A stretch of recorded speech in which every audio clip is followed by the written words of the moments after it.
هيا مبروك للتوانسه الكل، عندكم كار من تونس كارتاج لتونس البحريه بدينار برك.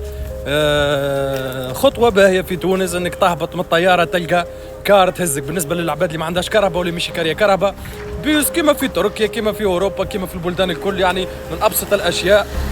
مانيش ناسيك راوك اللي هزيت عليه 50 دينار من تونس، مش هزيت عليه، طلبت حبيت تطلب 50 دينار من تونس كارتاج لبرشلونه، اما اعطيتك 20 وقلت لك برا على روحك، وديجا 20 برشا. مبروك للتوانسه الكل، هي خطوه باهيه. هي ماهيش نورمالمون عندها سنين موجوده، ويلزم راهم برشا حفلات، مش حفله واحده، يلزم برشا حفلات، ويلزم خط سكه من مطار تونس كارتاج يهزك للسونتر فيل تونس. خبر مفرح للتوانسه وسيء، خبر مفرح للتوانسه وسيء لك التاكسيستيه اللي يستغلوا في التوانسه اللي يعيشوا خارج حدود الوطن، في ماشي في بالهم التوانسه اللي يعيشوا خارج حدود الوطن انا يصنعوا في الفلوس. تسمع كان 50 دينار 100 دينار 50 اورو 20 اورو. مبروك لتونس، مبروك لشعب تونس، وان شاء الله الجاي خير من هكا يا رب.